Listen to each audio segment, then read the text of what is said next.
Hello everyone, good evening. This is Dietitian Tejashree. I welcome you all to yet another episode of Health Talks. In every episode of Health Talk, we make sure that we bring to you tips for staying healthy, for following a healthy diet, and to follow a sustainable lifestyle because we believe that health and your lifestyle are foundation for good health, and if we want to prevent any kind of diseases, it is very important to have a rock solid foundation. So, in our today's episode, we will be talking about a very important or on a very important topic, which is close to heart of everyone. Let it be a small person or an age-old person. You guessed me right. We are going to talk about monsoon diet tips for your hair care because hair is something, it's the crown of our head, and it has an aesthetic importance. It makes our personality. So even a single strand of our hair brings a lot of tension when we get a single strand of hair in our hand or in our comb. So this is a very important topic, and in this topic also, diet and lifestyle are very important because external applications are being followed by many of us, but we never think from the internal point of view that what we are feeding to our body. So today we have with us Henal Shah, nutritionist, who will be guiding us upon the different tips of handling your hair or taking care of your hair this monsoon. So I welcome you, Henal, to this platform. And to brief you about Henal is a nutritionist who has done her master's into nutrition, and she strongly believes that if we integrate what we think, what we eat, how we move, we then only are able to live our life to the fullest. So let's welcome our today's dietitian. Hi, Hinal. Good evening. Hi. Thank you for having me on board. Yeah, nice to have you on this platform. So, without wasting time, let me first ask question to you. My first question is that, as I said earlier, that hair is crown of our head. So, it has an aesthetic importance in our personality. So we keep hair in on our priority. Okay, but does our body prioritizes our health, our hair first while nourishment? So what you feel? Hmm. So we all love good hair days and they're like an instant confidence booster. But besides being an important beauty aspect, our hair speaks a lot about our internal health. It's actually like a mirror about, what's happening inside your body, how are your vitamin mineral stores and all of it. Now, hair is not important for survival. So our body, of course, doesn't prioritize hair health. Like if you just go bald one day, you're still going to be able to survive, live your life. But imagine if your body does not prioritize breathing or say digestion, or your kidneys are not doing the work of removing the toxins out of your body, your system is definitely going to crash. So when we do not eat a very good diet, lead a poor lifestyle, when we lack on certain nutrients, vitamins, your hair is definitely going to take the hit because just like every other cell of our body, your hair follicles also need oxygen, nutrients, vitamins for thriving. So only when you have, proper nutrient, vitamin, a good lifestyle is when, your body is going to take care of your hair as well. Rightly said. So we need to have our nourishment in a balanced way so that the last food or the last storage for the day can be given to the hair for nourishment. Absolutely. Right. And what do you feel that the cases of hair fall or hair loss are increasing these days? Is it specific to monsoon, or it's the general way that the incidences have increased? So, definitely, I would say hair fall has become like a universal problem these days. Everyone complaining about, oh, my hair looks this way, my hair is not a certain way, I'm having so much hair fall. Talking about monsoon, yes, in monsoon, the hair fall is a little aggravated than normal. So and there's a specific reason why in monsoon you see a little more hair fall, and I think it's quite normal, I would say. So during monsoon, the humidity is very high in the atmosphere. So what happens? It causes your hair follicles to swell up, and when it swells up, it becomes dry, it becomes more brittle and easy to break. So even when you just do this, you are going to see some hair fall happening. Now, another thing that happens with humidity is that you might think, oh, it's going to, nourish my hair because extra moisture. So, it will give that extra humidity moisture to my hair. But in real, it actually pulls the natural oils from your scalp also. So your hair is all dry and frizzy, which we all complain about in monsoon. And to compensate for that dryness, your scalp starts producing more oil. Hmm. And then again, your hair is oily, your scalp is oily, so you're going to wash it more often, so the entire drama of that hair fall cycle continues. And someday or the other, rain is unpredictable. So we are all going to get wet, and the hair comes in contact with this polluted, acidic rainwater, which is not so pure now. So again, when your hair is damp, it becomes a breeding ground for pathogens, infections, bacteria. So that infection again leads to a flaky dandruff, which is very commonly seen in monsoons. So that dandruff leads to more hair fall. And that's about the monsoon, but there are some very common lifestyle factors, I think, which we all deal with that leads to hair fall. The first and the most common one I would say is excessive stress. First, the stress causes hair fall, and then because we're seeing so much hair fall, we're stressed. So it's like a complete cycle. And what happens when you're super stressed is that you have a very high cortisol level. Cortisol is a hormone in our body, and that can actually disrupt your entire hair growth cycle. Another thing is your poor gut health. Now, in our gut, we have a lot of microbes which nourish and help with the entire nutrient absorption process. So when you have a poor gut health, you have a poor digestion, and poor digestion means you won't be absorbing all the nutrients and vitamins from your food. So that's another reason I feel is leading to the excessive hair fall that we see nowadays. Then we trade sleep for every damn thing that we do nowadays. Oh, let me just watch one more Netflix episode. Oh, I have a deadline to accomplish.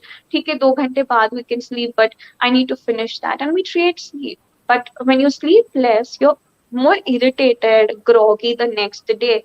And obviously you're more stressed out because you haven't slept enough.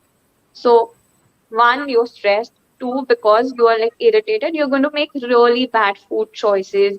You will, reach out for some convenience food, junk food, because you don't have time to cook. So again, that's going to lead to lack of nutrients, bad hair, overall the entire hair drama that we are discussing about. And it could also be hormonal in some people, people who have thyroid or PCOS or just postpartum.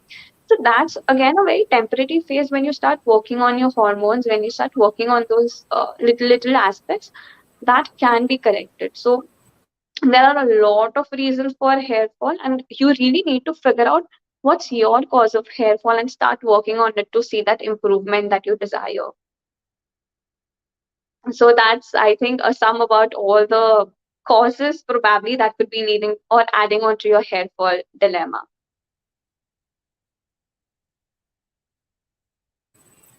Yes, you said it right that this is a vicious cycle, and you really need to work on your diet part and your lifestyle part, and you really need to follow a sustainable lifestyle. Then only this vicious cycle, or we can come out of this Yeah, vicious cycle.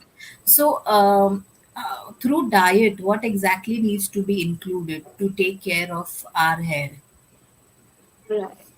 So we live a very fast-paced life today, and with that, there's an increased dependence and I would say convenience of fast food with all these, food delivery apps on your fingertips.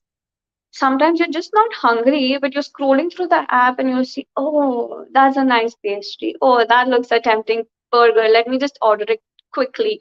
And you have it delivered to your doorstep. And I would say that is something that is causing a lot of trouble because you are hungry or probably not hungry, but you're feeding the wrong thing at the end to your gut microbiome, which needs to be healthy. So I would say the thumb rule is to eat more natural, sun cooked foods that we get from the plant rather than foods that are manufactured in the plants by us humans. So, avoid having the product processed, packaged foods, your sauces ready to eat, everything that comes in a packet that has been somewhere or the other tampered by us humans.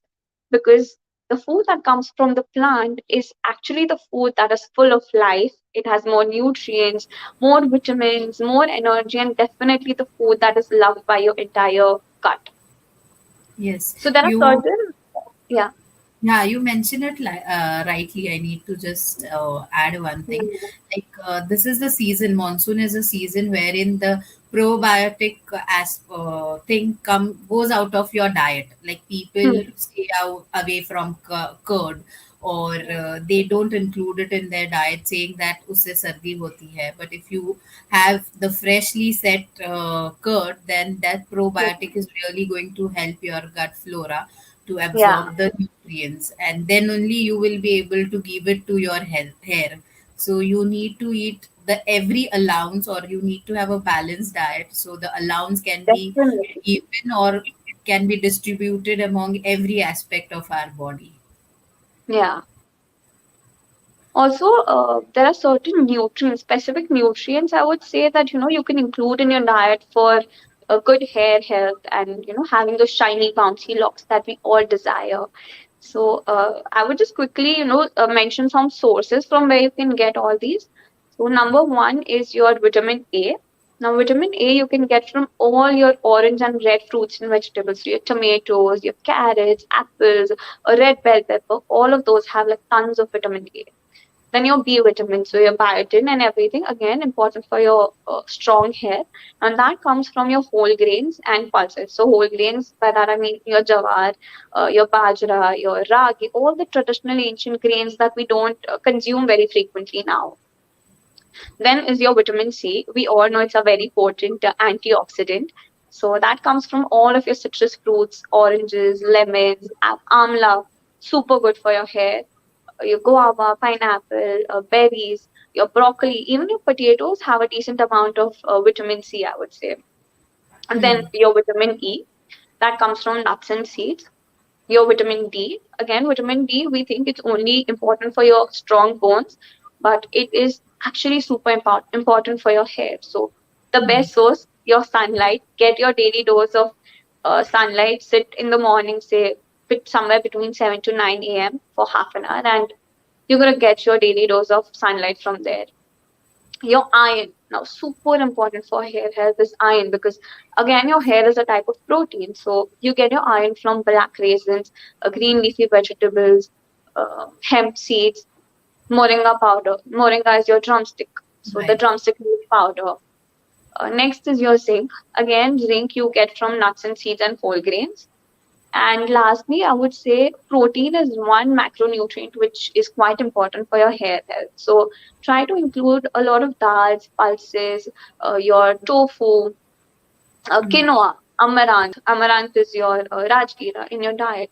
So overall, if you see, when you consume a more wholesome diet, a balanced diet with a lot of colors on your plate, you're going to get all of these nutrients, and you really don't require anything additional than Hmm. to support your hair health.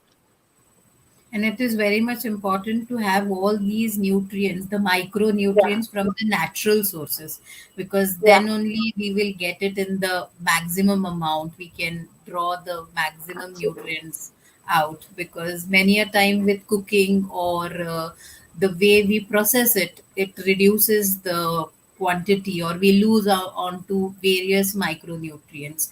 So it Yeah, is always prefer always to have fruits, or the nuts and cereal, instead of adding it to any other thing and making a something different recipes out of it. So let the yeah, cooking side, you sit aside and have it yeah, in the natural way. So yeah, this is all about the nutrients, the diet part, what needs to be included. Now talking about some external care, because as we said, we discussed about the lifestyle, we discussed about the diet part. So what right. about taking the external care? What external care need to be taken? Right. So, as much as we focus on the food that we eat internally, of course, externally we have to nourish our hair because the pollution, the dirt, damage, all that happens externally, and that happens 24/7. So you need to do some things externally, but by that I don't mean you go to a fancy salon, get all the treatments done. No, you just need to go straight to your kitchen, open the cabinets, and most of the things that I'm going to talk about, like, I bet you they're in your kitchen cabinet, and you would be so surprised that, okay, does this help my hair? Like, I didn't know about it. So, I'll quickly share some DIY recipes, some hair packs that you can use for your hair, and you can use them, say, about twice a week. Leave it for, say, 30 to 45 minutes before you wash your hair, and then, like, yeah, normally use your mild shampoo to wash that off. So the first one that I want to share is for dandruff, because dandruff is something that I see very commonly in the monsoon season with all of my clients. So what you're going to do is just take a few fresh neem leaves. We all know neem leaves are very potent antimicrobial agents. So take about 20 to 30 neem leaves and add 4 to 5 drops of tea tree oil. Tea tree oil is an essential oil which you can get very easily at any chemist nearby. Try to go for an organic source if you can find out. And to that, add fresh aloe vera and 1 teaspoon of apple cider vinegar. Now mix this all very well and apply it on your scalp. Keep massaging on your scalp, and you can wash it off after 30 minutes to 1 hour. Now, do this for maybe 1 month, or say maximum 2 months, and you'll definitely see a difference in your dandruff. Now, the other one that I want to share for you is for frizzy hair. Frizzy hair, again, we all see that quite commonly in monsoon. So, the best ingredient for your hair is coconut. So, take about 1/4 cup of coconut milk. To that, you can add 2 hibiscus flowers, some curry leaves, and a little bit of curd. Now mix it all very well. If you want, you could just blend it in a blender. And again, massage this on your scalp and leave for like 30 minutes. The coconut milk and all the ingredients are going to do their magic for your hair. And you're going to have lovely, much more set hair after washing your hair with this pack. Another thing that I want to share with you all is a hair mask for very strong hair. This will literally reduce your hair fall. I've tried it for myself, and I can bet on this because I was super scared when I started seeing a little hair fall because monsoon started. I started panicking myself that, okay, it's time. I need to gear up with my hair game. So take 2 tablespoons of flax seeds. Now this flax seed you boil with half cup of water, so it will become a gel. Then you strain it using a strainer. What you get, the gel that you get in uh, at the end, to that add some trifla powder and brahmi powder, add little apple cider vinegar, and you can add little bit of amla powder. You mix it all well, it becomes like a thick paste, and apply it on your scalp and your roots. Leave it for about, say, 30 minutes, 45 minutes again, and then you can just wash it off. So wash it off always. I would recommend that follow it up with a mild shampoo. Try not to use very chemically loaded shampoos, which actually, when you use them, you might feel, oh, my hair looks, so smooth and soft and silky. But actually, in the long term, they're going to damage your hair more. So try to opt for natural shampoos as much as possible. So these were some of my DIYs that I've been using, and I've been, recommending them to my clients, and I've seen like really amazing results. So do try them. Let us know if you've tried them. How do you feel about it? Yeah. So you had said it rightly that every ingredient is there in our kitchen. We need to just Yeah. utilize it the right way in the right quantity. So then the hair care is totally taken care of. So this is your monsoon hair care routine that you need to follow. Is I will just summarize what all we have discussed. Follow a balanced diet. Make sure that you have everything like fruits, nuts, and all your cereals, your proteins, your iron, all from the natural sources, because then you eat it to the level so that the body can provide the nutrient to your hair. So don't forget to have a diet as well as follow a sustainable lifestyle. Avoid stress. Stop thinking about the hair fall. Do the needful, and also sleep well for 8 hours. Keep everything aside, and you can always have a good sleep, because that is the thing, one thing that is going to take care of your entire body repairing Exactly. system. And last but not the least, try all the DIYs that we have, Heenal has just shared with you. And as she said, write us in the comment box if you try it, what are your feedbacks, what was your experience. And if you are interested in any other topic related to hair, you can just write us in the comment box.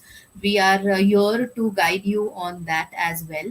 And also remember to like, subscribe, and share this episode, and also subscribe to our channel. And thank you, Heenal, for joining this evening with us and talking about the most important topic, that is the hair care, and especially how diet and lifestyle are crucial during in the monsoon hair care routine, I would say. So thank you for joining this platform once again. My Thank you. pleasure. Yeah, My pleasure. Thank you so much. thank you.